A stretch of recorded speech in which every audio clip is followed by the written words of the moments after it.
Hi everyone, in front of me I've got a Redmi Note 13 Pro Plus, and let me share with you how to change keyboard language on this device. So let's start with opening the app which will provide you with the keyboard. So for example, the messages, notes, browser, whatever, just have the keyboard on the screen.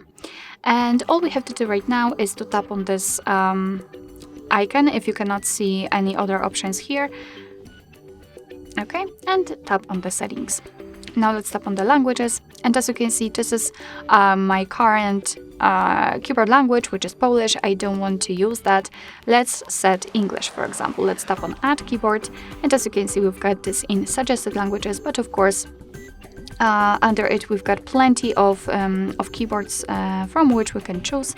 So simply find yours and tap on it, and let me choose maybe something graphical also. So I will be able to show you the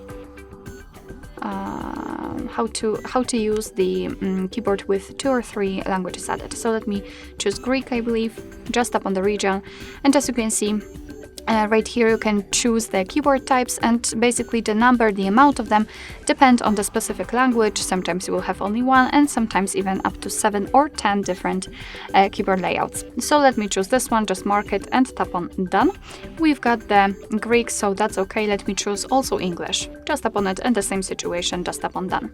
If you want to remove the previous language from the list, simply tap on this edit icon, so the pencil icon, mark the language you don't want to use anymore, and tap on the trash bin icon.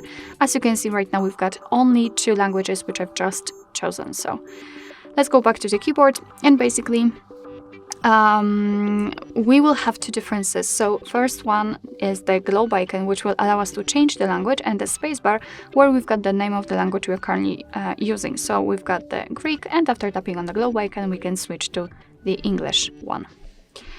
Alright, so that will be all. Thank you so much for watching. I hope that this video was helpful, and if it was, please hit the subscribe button and leave the thumbs up.